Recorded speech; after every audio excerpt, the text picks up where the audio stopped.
Hello, comment ça va? Super contente de te retrouver pour un autre épisode de podcast. Je suis en feu après une semaine de road trip. Ouais, moi, mon épisode de podcast de la semaine passée, là, où est-ce que je te parlais de Oh my God, j'ai l'impression que l'été défile, m'a fait du bien parce que ça m'a fait du bien à moi, puis je réalise que ça fait du bien à bien d'autres filles. Mon chum, lui, quand il dépose l'épisode de podcast, parce que c'est Phil qui s'occupe de déposer les épisodes de podcast sur la plateforme, puis, il aime ça regarder combien de personnes téléchargent l'épisode dans la première heure, tu sais. On regarde pas les chiffres à chaque seconde, là, évidemment, là, mais il aime ça regarder, bon, combien de personnes écoutent le podcast dans la première heure. Et il m'a dit, Steph, j'ai jamais vu autant de personnes écouter un épisode rapidement aussitôt qu'il sort. Je pense qu'on a eu 150 téléchargements en moins d'une heure avec le sujet de la semaine passée sur as-tu l'impression que l'été passe vite? Puis, j'ai reçu plein de messages. Il y a plein de filles qui m'ont tagué dans leur story Instagram. Ça a fait brasser des affaires. Ça a fait brasser des affaires, puis ça m'a brassé moi-même parce que je me suis dit, hey, il y en a un été, là, tu sais, puis c'est là, puis c'est maintenant, puis go, là. Fait que je suis partie à road trip cette semaine et ça m'a fait énormément de bien parce que tout ce que j'ai partagé dans l'épisode de podcast, c'est toutes des choses que j'ai faites. Donc, faire du plein air, j'ai fait du kayak, j'ai pas fait de kayak, pas en tout, qu'est-ce que je raconte? J'ai fait du kayak, j'ai fait du 4 roues. Bon, OK, on va l'avoir. J'ai fait du 4 roues, j'ai fait du vélo, j'ai profité de la nature, j'ai marché sur le bord de l'eau, j'ai vu des gens qui me font vibrer, autant des clientes à moi, autant des amis, autant des entrepreneurs. En fait, tout ce que j'ai dit dans mon podcast, je l'ai fait. Fait que je suis contente de ça parce que je trouve ça important aussi que quand on fait des prises de conscience, pour nous, en tant que femme ou en tant qu'entrepreneur, c'est bien beau la prise de conscience, mais c'est important de l'intégrer, c'est important de l'incarner. Tu sais, c'est bien beau de se tirer avec nos cartes d'oracle le matin, faire du journaling, réaliser quelque chose dans notre méditation ou dans notre groupe de coaching, mais à un moment donné, OK, parfait, tu réalises que ton été va vite puis que ça défile, c'est quoi les actions que tu mets en place pour pas avoir encore dans 2 semaines ce sentiment-là que ça défile? Donc, c'est super important quand on fait des prises de conscience de les appliquer right away maintenant. Pas genre dans 10 ans, là. Pas dans l'été prochain, là. C'est là, maintenant. Donc ça, je trouve ça super important. Puis moi, ça fait partie de qui je suis. J'ai fait cet épisode-là parce que moi, j'avais besoin de travailler sur ça. Puis, aussitôt fait, ben, je me suis dit, OK, je me book un road trip genre là, puis je déplace des trucs dans mon horaire, c'est faux, c'est pas grave, puis ça m'a fait énormément de bien. Et là, je reviens en feu cette semaine. Je vais travailler un peu plus parce que la semaine passée, finalement, j'ai presque pas travaillé. Ça a été comme une vraie semaine de vacances, quand même assez le fun. C'était pas prévu. Puis j'ai quand même travaillé un peu par-ci par-là. J'ai répondu à mes clientes privées, tout ça, mais c'était assez relax. C'était assez relax et c'est assez fou parce que j'ai eu une de mes plus grandes semaines de vente la semaine dernière pendant que j'étais en road trip. C'est fou. J'ai fait une semaine dans les 6 chiffres. C'est pas des jokes. Je capotais. J'étais comme, what the hell's going on?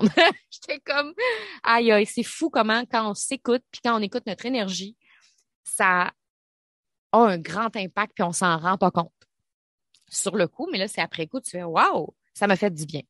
Bref, je reviens en feu cette semaine. J'ai des idées. J'ai le goût de travailler, mais en même temps, je veux continuer de jouer dehors, de faire du plein air. Là, j'ai prévu faire du vélo cette semaine, paddleboard pour, oui, comme amalgamer, en fait, la business et ce que j'ai envie de vivre dans mon été. Donc, voilà. Puis aujourd'hui, j'avais envie de parler d'un autre sujet complètement différent. En fait, là, j'avais envie de parler de peur du succès ou de l'échec. Mais en même temps, c'est un peu mon road trip qui m'a inspiré ça. Puis pas juste mon road trip, mais le fait que j'ai beaucoup de nouvelles clientes one-on-one parce que j'ai lancé, je l'ai pas lancé pantoute, là, mais ça a été du bouche à oreille vraiment, puis des filles qui ont écouté mon podcast, mais j'ai lancé une nouvelle offre sans la lancer. Là. Dans le fond, j'ai démarré une nouvelle offre de coaching one-on-one, le mentorat flyé, puis il s'est rempli en 2 semaines. Ce qui est assez extraordinaire, dont la semaine dernière. Ce qui explique aussi ce que je te parlais il y a de ça quelques instants, pourquoi est-ce que j'ai fait une grosse semaine d'abondance. Ça a été entre autres grâce à ça. Et j'ai rencontré certaines de ces filles-là, j'ai fait déjà des coachings avec certaines de ces filles-là, puis il y avait quelque chose qui revenait chez certaines filles, la peur du succès ou la peur de l'échec. Puis elles s'en rendent souvent pas compte parce que la peur du succès puis la peur de l'échec, c'est souvent inconscient. On s'en rend pas compte. On est comme à un prochain niveau de succès. On est à une prochaine étape dans notre vie d'entrepreneur, mais on s'auto-sabote inconsciemment. J'ai des filles qui font des bons chiffres d'affaires. Tu sais, des fois du 100 000, du 200 000. Puis là, ben, on se dit, ah, je suis bien. Je suis bien présentement. J'ai une vie qui me convient. Ça va bien avec mon chum. Ça va bien dans ma business. Cool, nice. J'ai pas besoin de plus, pas besoin de plus. Ça, je l'entends souvent.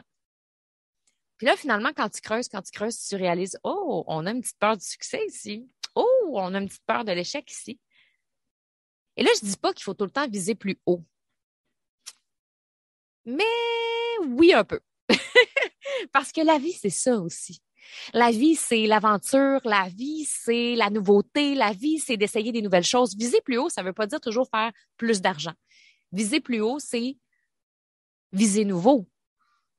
Donc, jasais avec une de mes clientes, j'étais comme, OK, on a quelque chose ici de super intéressant. La peur du succès dans son cas à elle, celle que j'ai en tête présentement. Il y en a une autre, c'était la peur de l'échec. Et justement, on parle souvent de ça, mais c'est quoi la différence entre l'échec et le succès? Il me semble que ça se ressemble. Il me semble que c'est un combiné entre les deux. Il me semble que quand on a peur de l'échec, ça peut avoir un lien avec le succès. Quand on a peur du succès, ça peut avoir un lien avec l'échec, clairement.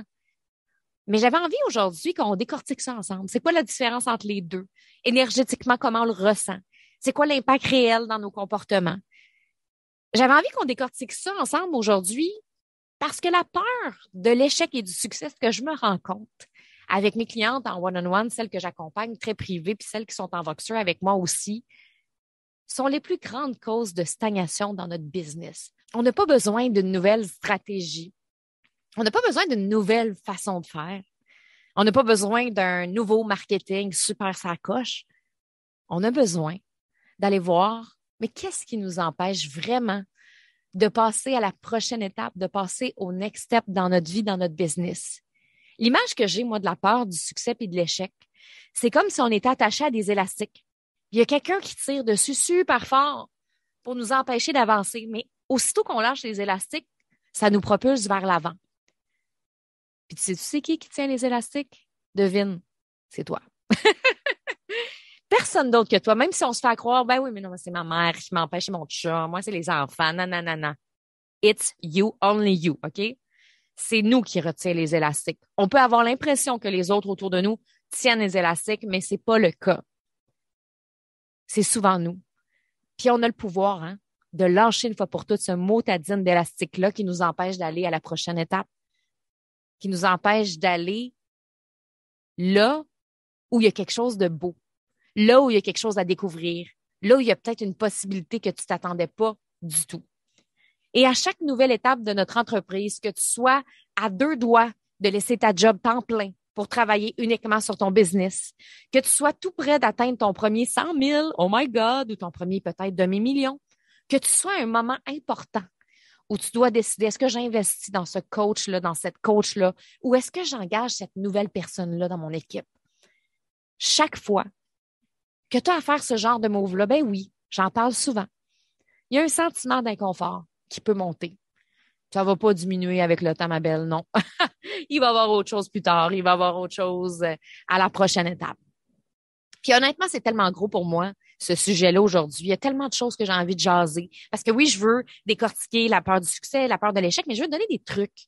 Je veux donner aussi des outils que tu vas pouvoir utiliser pour pouvoir peut-être changer, transformer un peu l'énergie qui te retient, qui fait en sorte que tu tiens les élastiques bien fort, puis t'es crispé, puis t'es pas bien. Je veux te donner des trucs qui vont te permettre de faire, OK, let's go, je lâche les élastiques. Mais tu veux pas que ça fasse mal, hein?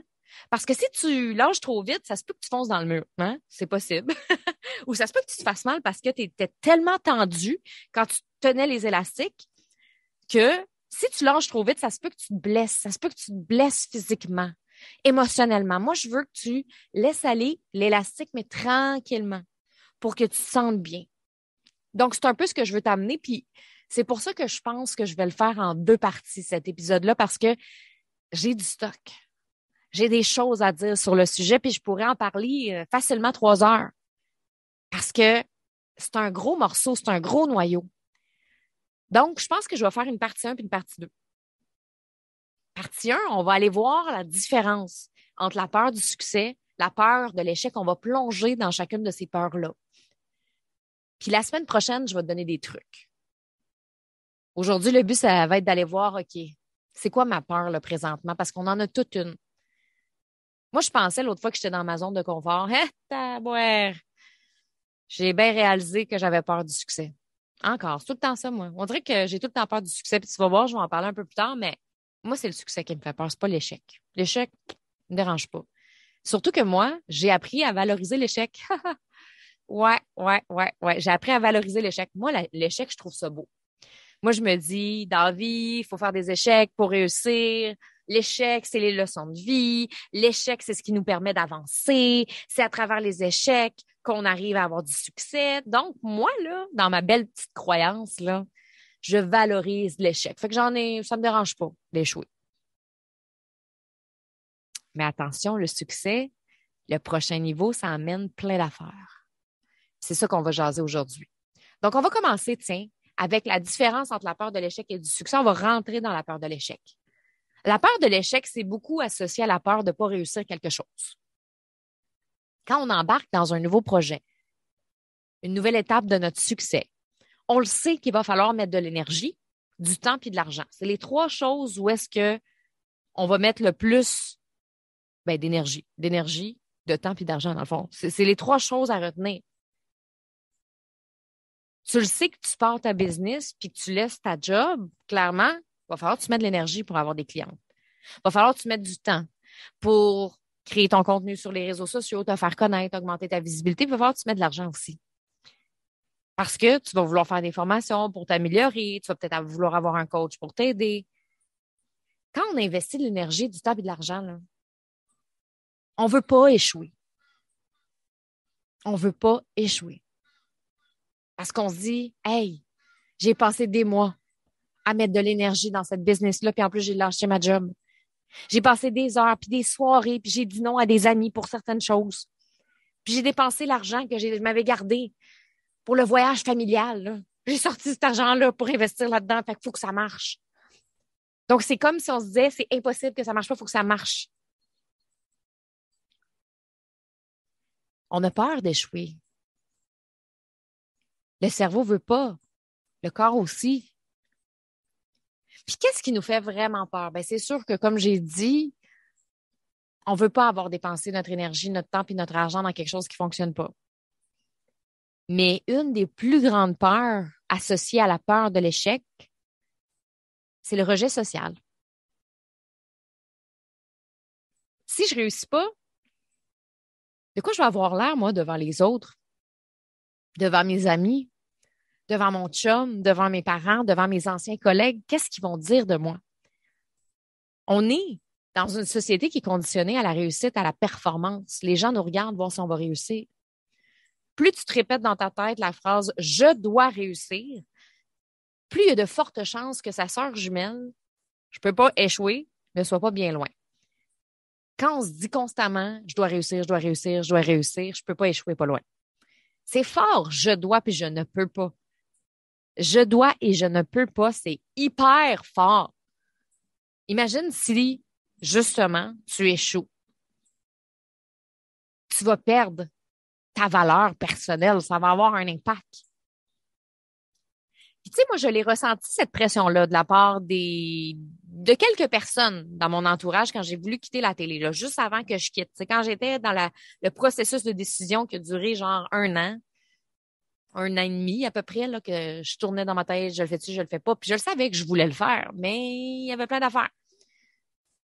Et j'ai senti à un moment donné cette espèce de regard-là qui veut dire, j'ai hâte de voir si ça va marcher ton affaire. Je le sentais, là. Les gens me regardaient là, avec un regard qui voulait dire, j'ai hâte de voir si ça va marcher ton affaire. En voulant dire, t'es un peu folle parce qu'honnêtement, t'as une super job, payante, tu fais de la télé, t'es vu par plein de gens, t'es reconnu. T'as l'opportunité d'aller voir des spectacles gratuits, de participer à tous les festivals, événements, VIP. Tu rencontres des artistes, des vedettes. What you fucking doing? Qu'est-ce que tu fais là? Ça va-tu marcher ton affaire? J'ai hâte de voir. J'ai hâte de voir si ça va marcher. Personnellement, là, Moi, l'échec, ça me dérange pas tant. Moi, ça m'a donné une force, en fait. Un espèce de feu en moi. Puis je pense que c'est ce qui fait aussi que je réussis beaucoup, tout ce que j'entreprends, parce que à chaque fois que je sens une pression sociale, puis que je sens une pression dans le regard de l'autre qui dit dans sa tête, j'ai hâte de voir ça va marcher en voulant dire ça se peut que ça marche pas, là. Watch out. Check va bien aller. Moi, ça me booste, moi, ça me motive. Sauf que pour certaines personnes, ça va créer l'effet contraire. La pression des autres va éteindre le feu à l'intérieur. Si moi, ça allume mon feu, puis ça me donne une espèce de boost, puis une énergie, puis il y a quelque chose aussi quand même qui est important à dire par rapport à ça. Oui, ça me donne une force puis une énergie, mais en même temps, il faut absolument que j'aille un but précis. Il faut absolument que j'aille un désir, il faut absolument que j'aille un why fort puis une mission, parce que si je suis juste drivée par la pression des autres puis leur montrer que je suis capable, il y a de quoi qui est pas bon là-dedans. Quand j'étais plus jeune, je le faisais par ego pour montrer aux autres, check bien, je suis capable. Aujourd'hui, ça me motive quand même. J'aime ça, moi, montrer quand même que je suis capable, mais je le fais pas uniquement pour ça, par exemple. Je le fais parce que j'ai une mission, je le fais parce que j'ai un why profond. On va en parler dans l'épisode de la semaine prochaine, dans la partie 2, des trucs qui vont nous aider à gérer mieux énergétiquement la peur de l'échec, justement, puis du succès. Mais il y en a pour qui cette pression-là, cette espèce de j'ai hâte de voir si ça va marcher, ton affaire va éteindre leur feu, c'est ça que je disais. Et là, qu'est-ce qu'on fait? On s'auto-sabote. Bon. Je la lâcherai pas, ma job d'abord.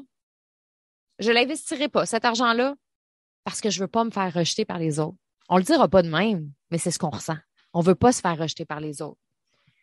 Donc, une des raisons pourquoi on ne veut pas échouer, c'est qu'on ne veut pas ressentir la pression sociale qui est reliée à l'échec. On ne veut pas voir quelqu'un nous regarder avec de la pitié.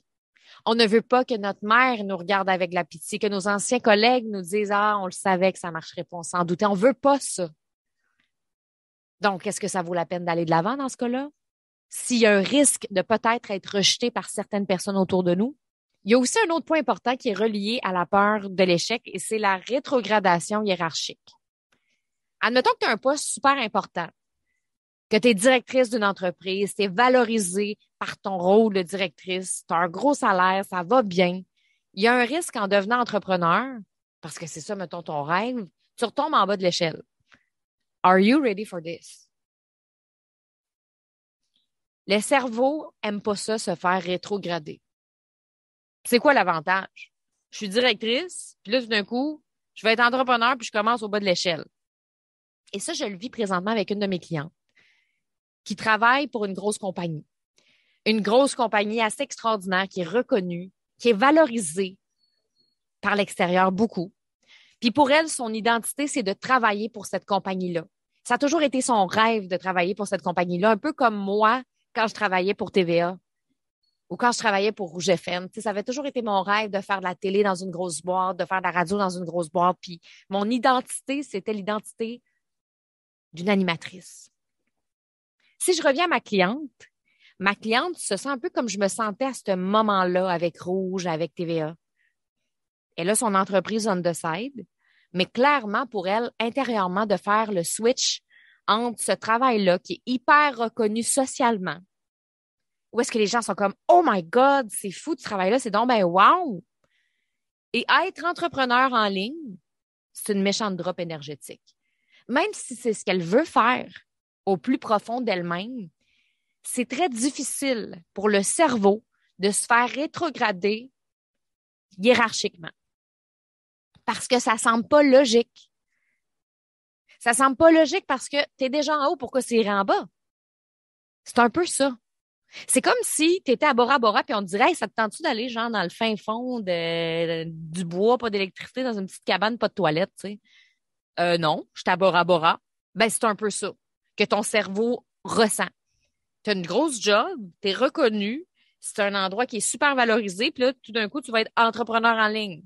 Bora Bora, on s'en va dans le bois dans une cabane, pas de toilette. C'est pas logique pour le cerveau. Fait qu'est-ce que tu penses qui arrive avec ma cliente? Elle veut pas lâcher sa job. elle ne veut pas. Parce que c'est associé à une rétrogradation hiérarchique, mais aussi au rejet social. Fait que ça l'empêche d'avoir les deux pieds dans son entreprise. Puis, regarde, c'est correct, hein? On n'est pas obligé du jour au lendemain de quitter cette job-là. Mais il y a un travail à faire. Puis ça, je vais en parler plus dans la partie 2 du travail à faire, puis de qu'est-ce qu'on peut faire. Donc, tout ce que je viens de te parler depuis le début, là, le rejet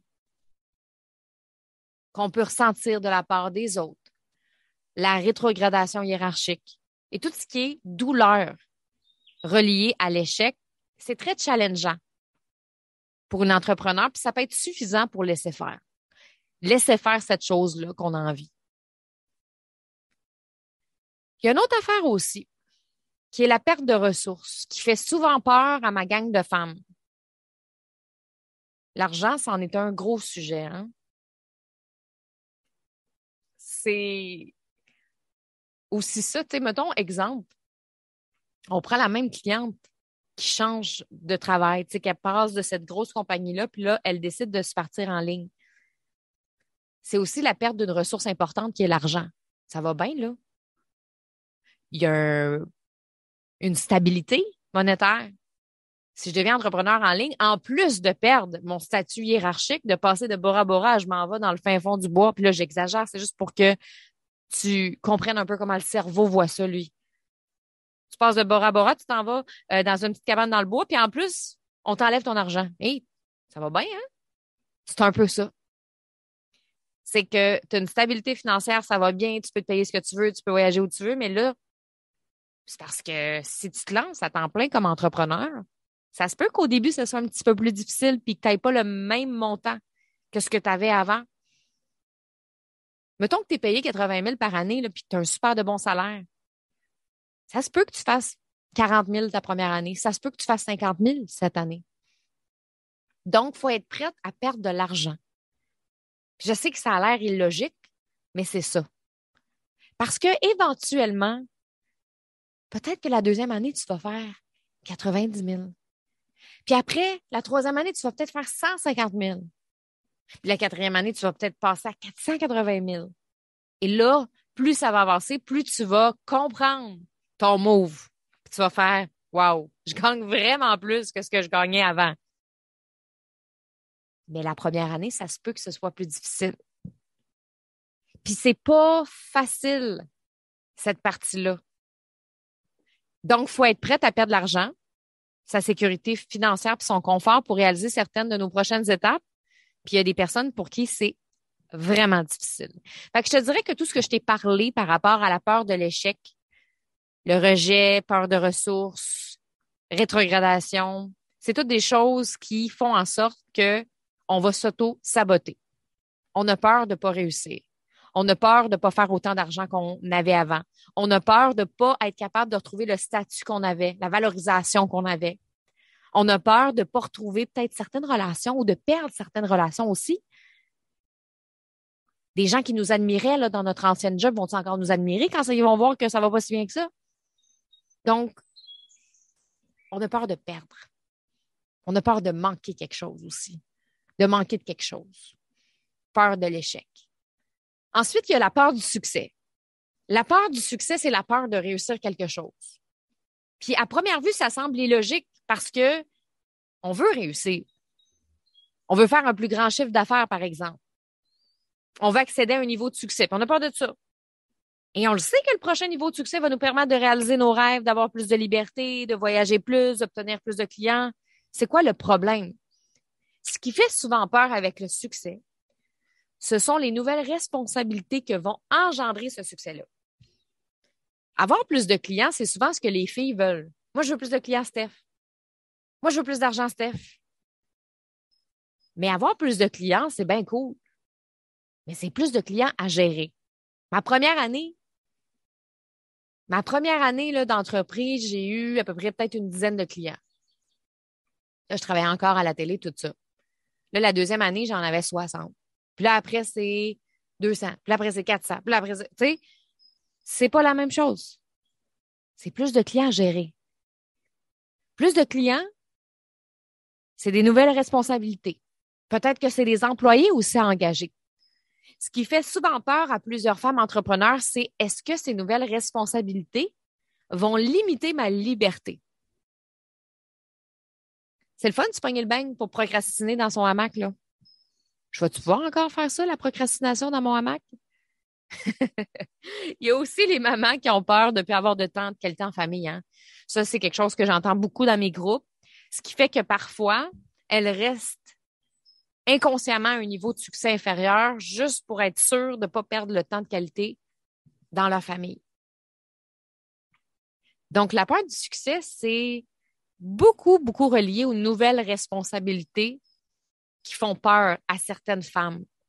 Est-ce que les nouvelles responsabilités vont faire en sorte que je vais avoir moins de temps que mes enfants? Est-ce que les nouvelles responsabilités vont faire en sorte que je vais devoir employer, puis là, je vais prendre du temps à former, puis là, ça va être long, puis là, blablabla.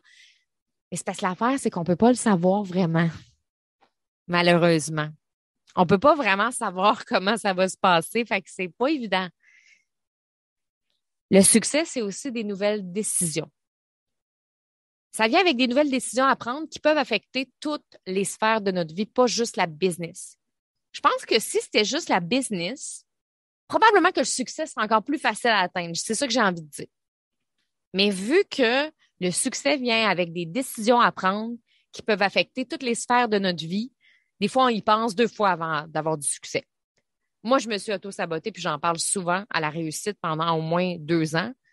1 an et demi, tantôt je disais, parce que j'ai de la misère à calculer les dates, mais moi, j'avais peur que ça marche, mes affaires, là. Parce que ça marche, mes affaires. Ça a toujours marché, mes affaires. Tant mieux si c'est ça ma croyance, hein? Ça marche, mes affaires. Et ça marche, mes affaires, parce que je suis quelqu'un qui est persévérante aussi. Je suis persévérante, c'est une de mes qualités, c'est une de mes forces. Fait que je vais toujours continuer pour pouvoir atteindre mes objectifs, pour pouvoir réaliser mes rêves, puis je suis prête à souffrir. Mais j'avais tellement peur que ça marche, mes affaires. Avant ma business, je me suis dit, ça va affecter mon couple. Parce que moi, dans mes relations amoureuses avant fil, presque toutes mes relations se sont terminées avec des chicanes de voyage. Puis, j'ai jasé de ça avec une de mes amies cette semaine. Moi, j'ai eu un grand regret dans ma vie. Je pense que c'est la première fois que j'en parle. J'ai vraiment un regret dans ma vie. Puis, je sais qu'il y en a qui disent, ouais, mais les regrets, m'en fous. J'ai un grand regret dans ma vie. J'en ai un. Puis, mon grand regret dans ma vie, c'est il y a eu une année, mon Dieu, ça va me rendre émotive, ce regret-là. Il y a eu une année, ça fait plusieurs années de ça doit faire à peu près 7 ans. J'avais vraiment envie de faire un voyage avec mon père. Puis mon père avait vraiment envie de faire un voyage avec moi, un gros voyage, là. Mon père travaillait pas, moi, j'avais le goût de prendre une demi-année sabbatique à ce moment-là pour partir avec mon père, peut-être 6 mois en voyage. J'avais le goût de partir sac à dos avec mon père, voyager, m'amuser, découvrir le monde, puis vivre ça avec mon père. Puis j'avais un chum à l'époque, il était pas d'accord avec ça, lui.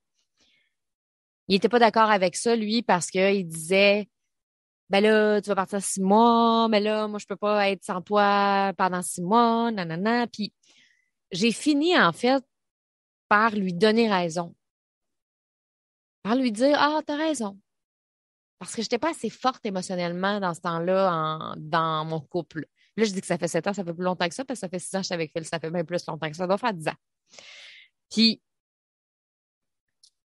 je l'ai regretté, ça. Parce que mon père est décédé. Puis que j'aurais vraiment aimé faire un voyage avec lui. C'est le grand regret de ma vie. Mais il y a quelque chose de beau dans ce regret-là, pareil. Même si je regrette. Il n'y a plus jamais un homme. Désolé, messieurs. Ben, messieurs. Désolé, chérie, qui monte le podcast. Qui va m'empêcher de voyager. Mais ça, Phil le savait dès le départ quand on a commencé à sortir ensemble. Parce que j'ai tellement vécu de chicanes avec mes chums du passé, toujours en lien avec le voyage, parce qu'ils voulaient pas me suivre, parce qu'ils ne tentaient pas de voyager, parce qu'ils voulaient pas faire le tour du monde. En même temps, ils ont le droit, là. Mais moi, je voulais.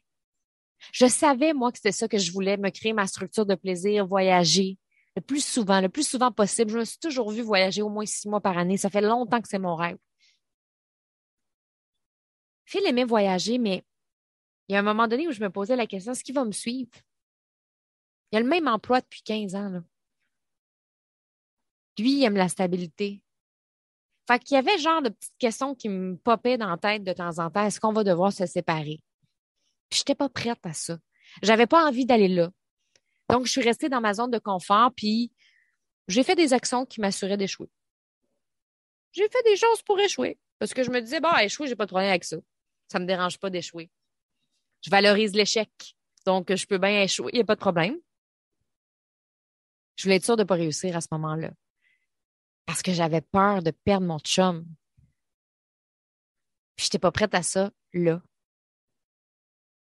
Mais en même temps, je le savais qu'à un moment donné, je le ferais parce que je me l'étais promis à moi-même qu'il n'y a pas un gars qui m'empêcherait de voyager. Donc, c'était comme si j'étais comme pris avec ça parce que je savais qu'aussitôt que j'allais décider de mettre l'énergie puis de mettre les deux pieds dans ma business, je savais que ça allait marcher. Je savais que ça allait exploser. Peut-être pas en 2 mois, mais je le savais que ça allait venir dans les prochaines années. Je le savais, j'en ai des clientes de même qui arrivent en coaching puis ils savent que ça va marcher. Elles le savent. Comme moi, je le savais à l'époque. Mais es-tu prête? Est-ce que ça marche? Es-tu prête à prendre des nouvelles décisions qui vont affecter les sphères de ta vie? Fait que pour les filles qui pensent que ça a été si facile d'engager mon chum, puis que ça s'est fait en claquant des doigts, il y a eu un processus. Il y a eu un processus. Il y a eu ben des conversations entre Phil et moi. Énormément. On aurait pu se séparer. On aurait pu. Puis finalement, on avait une super de bonne communication, puis on a parlé de nos désirs, notre vision, puis je suis contente aujourd'hui qu'on soit ensemble puis qu'on vive ça ensemble, mais c'est challenge à réussir. Challenge à réussir. Parce qu'on a des nouvelles décisions à prendre. Et le succès, autre chose, peut susciter certaines émotions chez les autres.